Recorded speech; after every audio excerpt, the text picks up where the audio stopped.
Guys, before we jump into today's review video, I just wanted to say thank you to all of you guys out there. We just hit 1,000 subs on YouTube. This was my primary goal for my first year uploading videos since I started this channel all the way back sometime around March or February, and I wasn't expecting to get here until the end of the year, but due to the overwhelming support from you guys, we hit that goal early. So here is to the next milestone, and with that, guys, enjoy the review. Welcome to episode 16 of Tasha's Cauldron of Everything. In the previous episode, we covered the new spells introduced, and my god, there were a lot of conjuration spells. In this episode, though, we are going to cover the brand new magic items. But before we get started, a small percentage of you guys who watch these videos are actually subscribed, so if you guys are enjoying this series and enjoying these reviews, be sure to subscribe. It's free, you can change your mind, and it helps me out a lot. So here is the magic items section. Let's just get started right away. As you can see, there is a lot to cover. To get started, we have magic tattoos. Blending magic and artistry with ink and needles, magic tattoos imbue their bearers with wondrous abilities. Once inscribed on a creature's body, damage or injury does not impair a tattoo's function, even if the tattoo is defaced.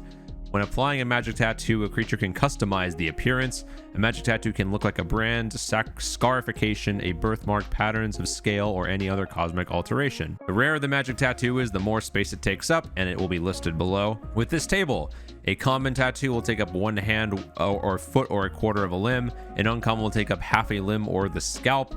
A rare will take up one limb. Very rare takes up two limbs or the chest or upper back.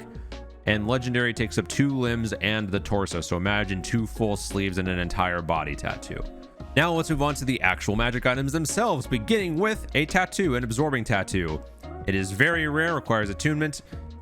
And for the purpose of brevity, every single one of these tattoos is going to have this feature that I will read now, but I will be skipping over it in the future tattoos as they are all the same.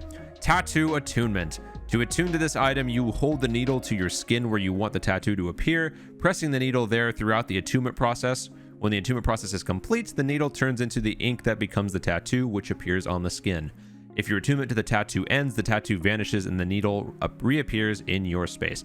Every single tattoo has this. This is how you attune to them. So for the absorbing tattoo, this very rare tattoo will give you damage resistance. While the tattoo is on your skin, you have resistance to a damage type associated with that color as shown on the table below. The DM chooses the color or determines it randomly. And here you have the different ones: acid green, cold blue, fire red, force white, lightning yellow, necrotic black, poison violet, psychic silver, radiant gold, and thunder orange. So those are your damage resistances there. Unfortunately, no normal damage resistance there, which is a little unfortunate, but can't have them all. You also gain damage absorption. Whenever you take damage of the chosen type, you can use your reaction to gain immunity against that instance of damage, and you regain a number of hit points equal to half the damage you would have taken, and you can only use this once per dawn. So very powerful if used in the very right circumstances. Next up, we have Alchemical Compendium, a rare wondrous item, requires attunement by a wizard. Acrid odors cling to the stained heavy volume. The book's metal fittings are copper, iron, lead, silver, and gold, some frozen mid-transition from one metal to another. When found, the book contains these spells: Enlarge Reduce, Featherfall, Flesh to Stone, Gaseous Form, Magic Weapon, and Polymorph. It functions as a spellbook for you. While you're holding the book, you can use it as a focus, and it has 3 charges, gains 1d3 at dawn, and you can use the charges in the following ways. If you spend 1 minute studying the book, you can expend 1 charge to replace one of your prepared wizard spells with a different one in the book. The new spell must be of the transmutation school. As an action, you can touch a non-magical object that is being worn or carried and spend a number of charges to transform the target into another object. For 1 charge, the object can be no longer than 1 foot on a side. You can spend additional charges to increase the maximum dimensions by 2 feet per charge. The new object must have a gold value equal to or less than the original. So it is it's a literal book of alchemy. There you have it. How good is this for a rare item? Probably fine, although I don't know if you would want to use this for one of your attunement slots, but this is pretty flavorful nonetheless. Next up, we have the all-purpose tool. A wondrous item, uncommon +1, rare +2, very rare, or +3, requires attunement by an artificer. This simple screwdriver can transform into a variety of tools. As an action, you can touch the item and transform it into any type of artisan's tools of your choice. See equipment. Whatever form the tool takes, you are proficient with it. While holding this tool, you gain a bonus to the spell attack rolls and the saving throw DCs of your artificer spells. The bonus is determined by the tool's rarity. As an action, you can focus on the tool to channel your creative forces. Choose a cantrip that you don't know from any class list. For 8 hours, you can cast that cantrip, and it counts as an artificer cantrip for you. Once this property is used, it cannot be used again until the next dawn. Being able to pick any cantrip makes this a super powerful weapon, especially if you find this at uncommon. This ranked as an uncommon magic item is nuts. Anything higher becomes a bit more balanced, but starting off at uncommon is what makes this how good of an item. Next up, we have Amulet of the Devout. Wondrous item, either uncommon, rare, or very rare. Requires attunement by a cleric or paladin. This amulet bears the symbol of the deity inlaid with precious stones or metals. While you wear this holy symbol, you gain a bonus to spell attack rolls and bonus to saving throw DCs of your spells, determined by the rarity, 1, 2, or 3. While you wear this amulet, you can use your channel divinity feature without expending one of the feature's uses, and you cannot do this again until your next dawn. So 1 additional channel divinity plus an additional boost to your spell save DCs and attack rolls. Very powerful item, very simple and consistent, and that is what makes this so good. Next up, we have the Arcane Grimoire, +1, +2, or +3. Does the exact same thing as the previous 2 items. You gain a bonus to your spell attack rolls and saving throws, and you can use this spell book as a spell book. In addition, when you use your Arcane Recovery feature, you can increase the number of spell slot levels you gain by 1. Again, simple, consistent, targeted magic items. Very nice overall. Next up, we have Astral Shard, a wondrous item. Rare, requires attunement by a sorcerer. This crystal is a solidified shard of the astral plane swirling with silver mist. As an action, you can attach the shard to a tiny object such as a weapon or a piece of jewelry, or detach it. It falls off if your attunement to it ends. You can use the shard as a spellcasting focus for your sorcerer spells while you wear or hold it. When you use the MetaMagix option on a spell while you are holding or wearing the shard, immediately after casting the spell, you can teleport to an unoccupied space within 30 feet of you.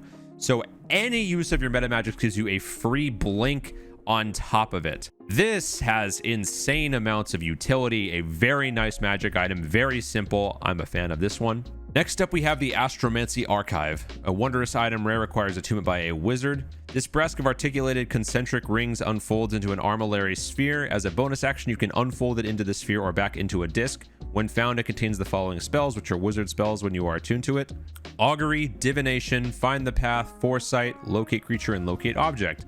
It functions as a spellbook for you. Its spells encoded on the rings. While you are holding the archive, you can use it as a spellcasting focus. Comes with 3 charges, regains 1d3 charges at dawn. And with the charges, if you spend 1 minute studying the archive, you can expend 1 charge to replace one of your prepared wizard spells with a different spell. When a creature you can see within 30 feet of you makes an attack roll, an ability check, or saving throw, you can use your reaction to expend 1 charge to force the creature to roll a d4 and apply the number rolled as a bonus or a penalty, your choice. You can do this after you see the roll, but before its effects are applied. I find the wording of force the creature to roll a d4 funny. If you're trying to help another creature out, you're just yelling at, like, roll this d4. I don't know. The wording is funny to me. Next up, we have the Atlas of Endless Horizons. A rare item, requires attunement by a wizard. This thick book is bound in dark leather, crisscrossed with inlaid silver lines suggesting a mapper's chart. When found, the book contains the following spells, which are wizard spells for you while you are attuned to the book: Arcane Gate, Dimension Door, Gate, Misty Step, Plane Shift, Teleportation Circle, and Word of Recall. It functions as a spell book for you. While you are holding the book, you can use it as a spellcasting focus for your wizard spells. Has 3 charges, gains 1d3 at dawn, and you can, if you spend 1 minute studying the book, you can expend 1 charge to replace one of your prepared wizard spells with a different spell in the book. The new spell must be of the Conjuration School. When you are hit by an attack, you can use your reaction to expend 1 charge to teleport up to 10 feet to an unoccupied space you can see. If your new position is out of the range of attack, it misses you. So a rare item that gives you a bunch of really powerful teleportation spells, allows you to change one of your spells, and you can also have an attack auto miss you. Very nice magic item here. Now, next up, we do have an artifact weapon here, Baba Yaga's Mortar and Pestle. However, artifacts have huge implications and are massive in terms of their stat blocks. So instead of going over it in this video, we're going to skip over artifacts and we're going to cover them in their very own video, as there are about 6 of them. It should be enough content for its own video. We're going to skip over artifacts and skip right on to more tattoos and magic items, starting off with the Barrier Tattoo. A wondrous item, a rarity varies, requires attunement. Same tattoo attunement rules. Protection. While you aren't wearing armor, the tattoo grants you an armor class depending on the tattoo's rarity as shown below. You can use a shield and still gain this benefit. So uncommon is 12 plus dex, rare is 15 plus your dex, maximum of +2, and very rare is 18. So you can shell out a lot of cash to gain a massive AC, and considering this is a tattoo, this can go on literally any creature with no other requirement, regardless of your class. So put this on your casters, everybody. Next up, we have Bell Branch. A rare item requires attunement by a druid or warlock. This silver implement is shaped like a tree branch and it's strung with small golden bells. The branch is spellcasting focus for your spells while you hold it. Has 3 charges, gains 1d3 charges back daily at dawn. And you can use them too. As a bonus action, you can expend 1 charge to detect the presence of aberrations, celestials, constructs, elementals, fays, fiends, or undead within 60 feet of you, so pick one. If such creatures are present and don't have total cover from you, the bell rings softly, their tone indicating the creature's type present. As an action, you can expend 1 charge to cast Protection from Evil and Good. You can do this 3 times per day. Pretty okay for a rare item. Might be slightly weak, but who knows. Next up, we have Blood Fury Tattoo, a legendary tattoo, which comes with Bloodthirsty Strikes. The tattoo has 10 charges and regains all charges at dawn. While it is on your skin, when you hit a creature with a weapon attack, you can expend a charge to deal an extra 4d6 necrotic damage to the target and regain all that hit points as lifesteal. When a creature you can see damages you, you can expend a charge and use your reaction to make a melee weapon attack against that creature with advantage on your attack roll. The sustainability on this item is crazy. 4d6 extra damage 10 times per day. Very worthy of its legendary requirement. Next up, we have Bloodwell Vial, a uncommon, rare, or very rare item. Acquires attunement to a sorcerer. To attune this vial, you must place a few drops of your blood into it. The vial can't be opened while your attunement to it lasts. If your attunement to the vial ends, the contained blood turns to ash. You can use this vial as a spellcasting focus for your spells while holding or wearing it. And you gain a bonus to your spell attack rolls based on the vial's rarity. In addition, when you roll any hit dice to recover hit points while you are carrying the vial, you can regain 5 sorcery points. This property cannot be used again until the next dawn. So a burst refresh of your sorcery points. And again, this is one of those things where if you get it at just uncommon, you're getting this probably pretty early. So just burst regaining 5 sorcery points, really strong. This is a really strong one. Do not skip out on this one, guys. Next up, we have Cauldron of Rebirth, a very rare item that requires attunement by a druid or warlock. This tiny pot bears relief scenes of heroes on its cast iron sides. You can use this cauldron as a spellcasting focus for your druid spells, and it functions as a suitable component for the scrying spell. When you finish a long rest, you can use the cauldron to create a potion of greater healing. The potion lasts 24 hours and loses its magic if it's not consumed. As an action, you can cause the cauldron to grow large enough for a medium creature to crouch within. You can revert the cauldron to its normal size as an action, harmlessly shunting anything that can't fit inside to the nearest unoccupied space. If you place the corpse of a humanoid into the cauldron and cover the corpse with 200 pounds of salt, which costs 10 GP, for at least 8 hours, the salt is consumed and the creature returns to life as if by raised dead at the next dawn. Once again, this property cannot be used again for 7 days. This is a crazy one. A free potion of greater healing, which deals 44 plus 4 healing points back to you once per day. You can use it to scry. You can also cast Raise Dead once every 7 days. Very fitting for a very rare item. Next up, we have Coiling Grasp Tattoo, which gives you grasping tendrils. While the tattoo is on your skin, you can, as an action, cause the tattoo to extrude into inky tendrils, which reach for a creature you can see within 15 feet of you. The creature must succeed on a DC 14 strength saving throw or take 3d6 force damage and be grappled by you. As an action, a creature can escape the grapple by succeeding on a DC 14 strength athletics check or acrobatics check. The grapple also ends if you halt it, no action required, if the creature is ever more than 15 feet away from you, or if you use this tattoo on a different creature. So a ranged grapple on an uncommon item. Pretty fair here, I would say. The DC is relatively low enough that does make this balanced, so pretty nice item overall. Next up, we have the Crook of Rout, which is an artifact. We're going to move on to a different one. Next up, we have the Crystalline Chronicle. A very rare item, requires attunement by a wizard. An etched crystal sphere the size of a grapefruit hums faintly and pulses with irregular flares of inner light. While you are touching the crystal, you can retrieve and store information and spells within the crystal at the same rate as reading and writing. When found, the crystal contains Detect Thoughts, Intellect Fortress, Rary's Telepathic Bonds, Sending, Telekinesis, Tasha's Mind Whip, and Tensor's Floating Disc. It functions as a spellbook to you with its spells and other writing psychically encoded within it. While you are holding the crystal, you can use it as a spellcasting focus, and you know Mage Hand, Mind Sliver, and Message cantrips if you don't already know them. The crystal has 3 charges, regains 1d3 charges at dawn, and for 1 minute after studying the crystal, you can expend 1 charge to replace one of your prepared wizard spells with a different spell in the book. And when you cast a wizard spell, you can expend 1 charge to cast a spell without using verbal, somatic, or material components up to a value of 100 gold. So a very flavorful spell book. Very rare requirement, unsure about that, but nonetheless, pretty cool item overall. Next up, we have Devotees Sensor, a flail that is rare and requires attunement by a cleric or paladin. The rounded head of this flail is perforated with tiny holes arranged in symbols and patterns. The flail counts as a holy symbol for you. When you hit with an attack using this magic flail, the target takes an extra 1d8 radiant damage. As a bonus action, you can speak the command word and cause the flail to emanate a thin cloud of incense out to 10 feet for 1 minute. At the start of each of your turns, you and any other creatures in the incense regain 1d4 hit points. This property cannot be used again until the next dawn. So you probably don't want to be using this when you're in the thick of it with enemies, as the enemies will also be benefiting from the 1d4 hit point regaining. But extra damage plus a group heal, pretty good for a rare magic item. Next up, we have Duplicitous Manuscript, a rare item that requires attunement by a wizard. To you, this book is a magical spellbook. To anyone else, the book appears to be a volume of verbose romance fiction. As an action, you can change the book's appearance and alter the plot of the romance. When found, this book contains hallucinatory terrain, major image, mirror image, mislead, Nistul's magic aura, phantasmal force, and silent image. It functions as a spellbook for you. While you are holding the book, you can use it as a spellcasting focus. The book has 3 charges and it regains 1d3 charges at dawn. You can use the charges in the following way. If you spend 1 minute studying the book, you can replace one of the prepared wizard spells you have with a different one in the book, which must be from the illusion school. When a creature you can see makes an intelligence investigation check to discern the true nature of an illusion spell you cast, or makes a saving throw against an illusion spell you cast, you can use your reaction and expend 1 charge to impose disadvantage. So for all you illusionist casters out there, here's your item. How useful is this? Unclear. The spells are pretty decent, but who knows? Next up, we have Eldritch Claw Tattoo, an uncommon tattoo that gives you magical strikes. While the tattoo is on your skin, your unarmed strikes are considered magical for the purposes of overcoming immunity and resistance to non-magical attacks, and you gain a +1 bonus to attack and damage rolls with unarmed strikes.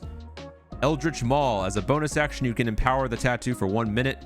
For the duration, each of your melee attacks with a weapon or unarmed strike can reach up to 15 feet away from you as inky tendrils launch toward the target. In addition, your melee attacks deal an extra 1d6 force damage on a hit.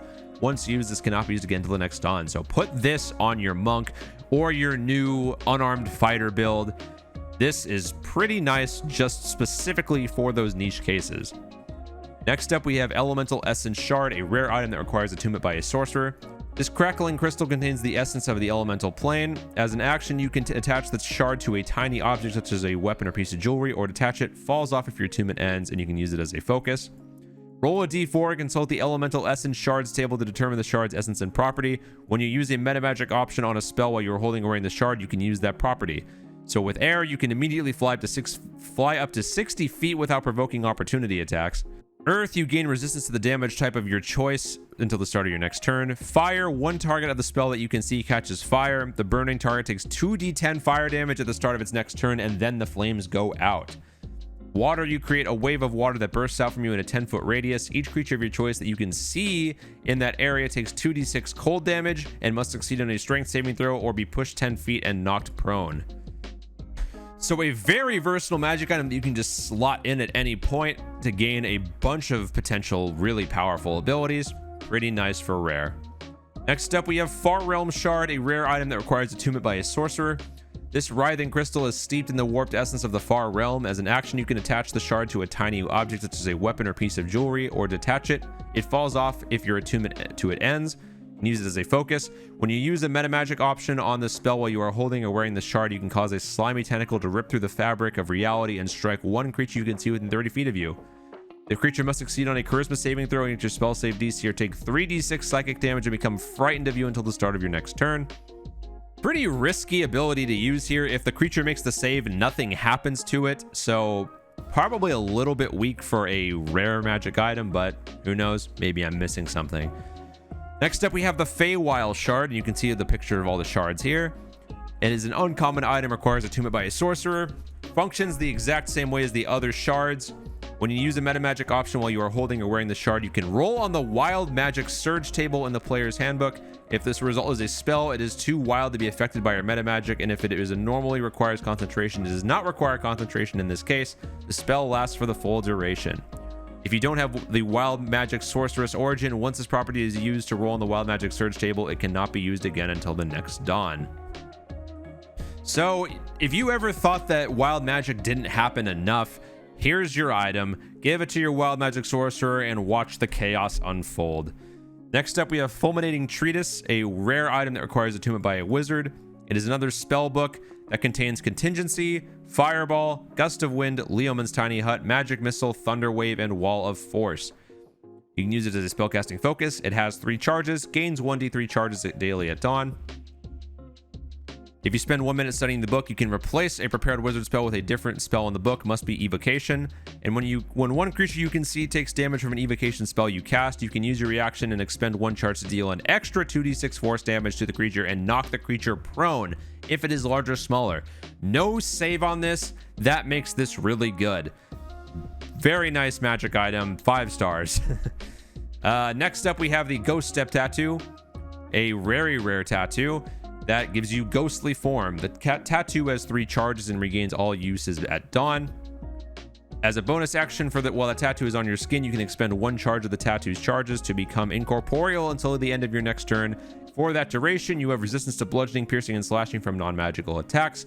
You can't be grappled or restrained, and you can move through creatures and solid objects as if they were difficult terrain. If you end your turn in a solid object, you take 1d10 force damage. If the effect ends while you are inside a solid object, you are instead shunted to the nearest unoccupied space and you take 1d10 force damage for every 5 feet traveled. So 3 instances of incorporeality, 3 turns. Is that good enough for very rare? Probably not. You have resistance to the damage, but I feel like this would be more in line with a very rare item if attack rolls against you during that turn had disadvantage because of your incorporeality, but that's just me. Let's move on to the Guardian Emblem, a holy symbol that is uncommon, requires attunement by a cleric or paladin. And as an action, you can attach an emblem to a suit of armor or a shield or remove it.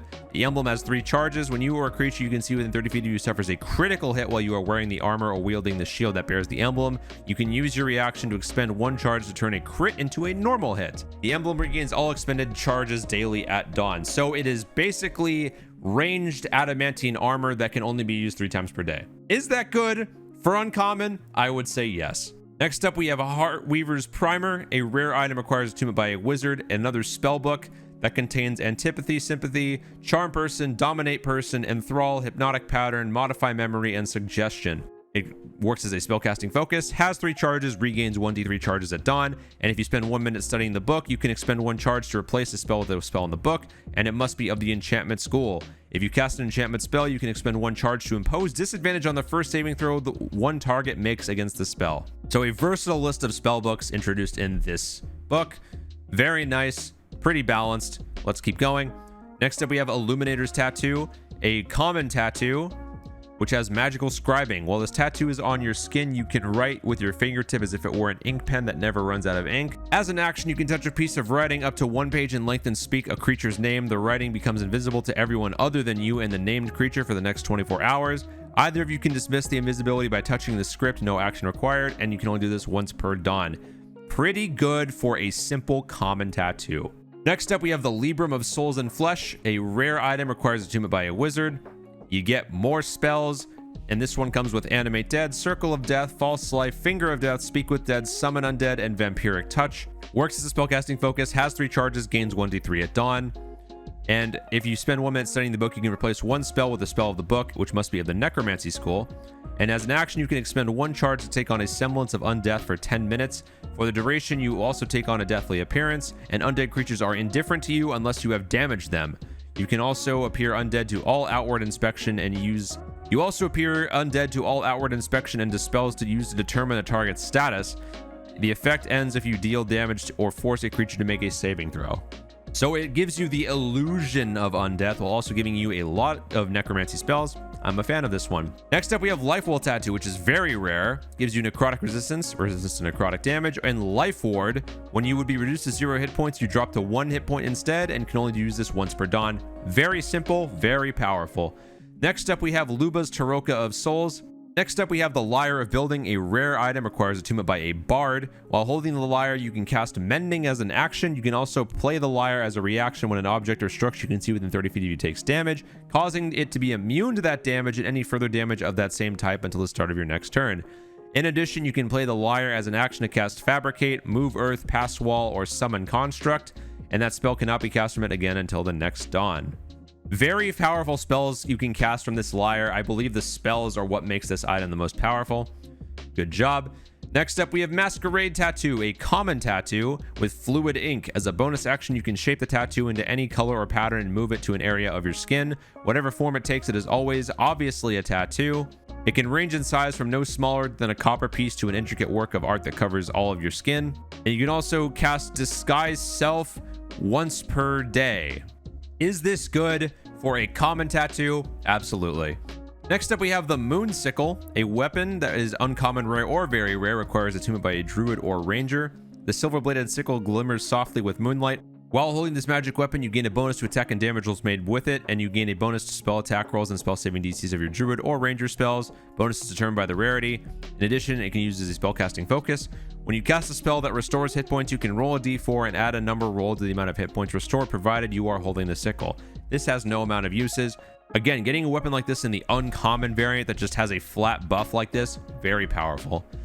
Next up, we have Nature's Mantle, an uncommon item, requires attunement by a druid or ranger. This cloak shifts color and texture to blend in with the terrain surrounding you. While wearing this cloak, you can use it as a spellcasting focus. While you're in an area that is lightly obscured, you can hide as a bonus action even if you are being directly observed, so you can break one of the rules of hiding. Very strong for an uncommon item, especially if you are looking for a stealthy playstyle. Next up, we have the Outer Essence Shard. It functions the same as all of the other shards. Roll a d4 and consult the Outer Essence Shard table to determine the shard's essence and property. When you use a MetaMagix option on the spell while you are holding or wearing the shard, you get either Lawful, you can end one of the following conditions affecting yourself or one other creature within 30 feet, Charmed, Blinded, Deafened, Frightened, Poisoned, or Stunned, Chaotic, choose one creature who takes damage from the spell that target has disadvantage on attack rolls and ability checks made before the start of your next turn. Good, you or one creature of your choice that you can see within 30 feet gain 3d6 temporary hit points. Or Evil, choose one creature who takes damage from the spell. The target takes an extra 3d6 necrotic. A very balanced shard for the rare slot here. Next up, we have Planecolor's Codex, a wondrous item, rare, requires attunement by a wizard. It is another spellbook that gives you Banishment, Find Familiar, Gate, Magic Circle, Planar Binding, and Summon Elemental.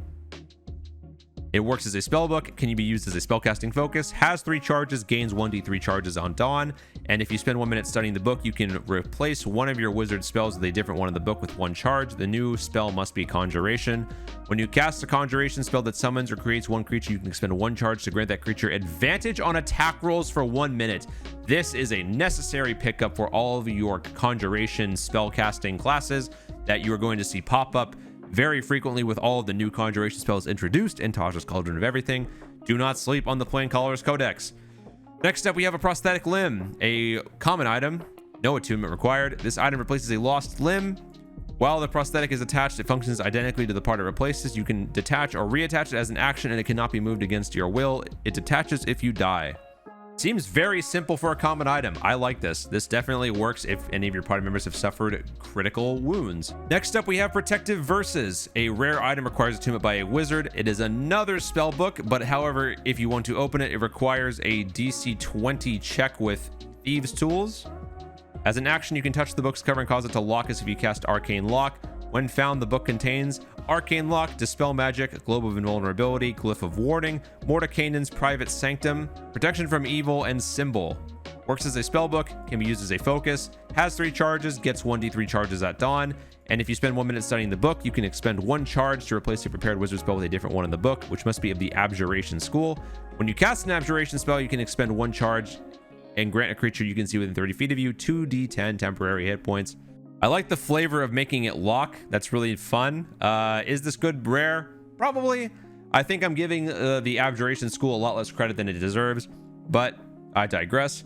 Next up, we have Reveler's Concertina. A rare item requires attunement from a bard. While holding this concertina, you gain +2 to the saving throw DC of your bard spells. As an action, you can use the concertina to cast Otto's Irresistible Dance, and you can only do this once per dawn. Otto's Irresistible Dance being a very powerful spell, very worth for the rare slot. Next up, we have Rhythm Maker's Drum. It is either a uncommon rare or very rare item that requires attunement from a bard. While holding the drum, you gain a bonus to attack rolls and spell save DC based on the rarity. And as an action, you can play the drum to regain 1 use of your bardic inspiration, and you can do this once per dawn. So again, just like all the other ones that have various rarities, at uncommon, this is really good. Next up, we have the Shadowfell Brand Tattoo. You gain Shadow Essence, you gain Dark Vision with a range of 60 feet, and you have advantage on Dexterity stealth checks, and Shadowy Defense. When you take damage, you can use your reaction to become insubstantial for a moment, halving the damage you take, and you can only do this once per sunset. Very thematically appropriate with the sunset there. Next up, we have Shadowfell Shard. Another shard, works the same as all the other ones. When you use a MetaMagix option on a spell you are holding or wearing the shard, you can momentarily curse 1 creature targeted by the spell. Choose 1 ability score until the end of your next turn. The target has disadvantage on ability checks made using that ability. So it is a rudimentary version of the Bestow Curse spell built into a magic item. However, you can use this as many times as you use your MetaMagix, so probably pretty good. Next up, we have Spell Rot Tattoo. The rarity varies. Produced by a special needle, this magic tattoo contains a spell of up to 5th level wrought on your skin by a magic needle. To use the tattoo, you must hold the needle against your skin and speak the command word. The needle turns into ink that becomes the tattoo, which appears on your skin in whatever design you like. Once the tattoo is there, you can cast its spell, requiring no material components. The tattoo glows faintly while you cast the spell, and for the spell's duration, once the spell ends, the tattoo vanishes from your skin. The level of the spell in the tattoo determines the spell's saving throw DC, attack bonus, spellcasting ability modifier, and the tattoo's rarity as shown in the Spell Rot Tattoo table. So, the various rarity comes into common cantrip or 1st level, uncommon 2nd or 3rd level, rare 4th or 5th level with various bonuses and spell save DCs listed here. Huge amounts of versatility in this one. This is probably my favorite tattoo so far. But guys, that is going to do it for all of the new magic items introduced in Tasha's Cauldron of Everything. Again, the artifact weapons or artifacts in general will be covered in their own separate video, as there is a lot to go through there, and this video is getting really long, so we're going to cut it off here. If you guys enjoyed this review and are enjoying this series, be sure to leave this video a like and subscribe if you haven't. We got the artifact video coming up next, so be sure not to miss it, and more videos on Tasha's Cauldron of Everything coming up soon after those. So be sure to not miss any of those coming up real soon. And until next time, guys, have fun, stay safe, and as always, happy gaming.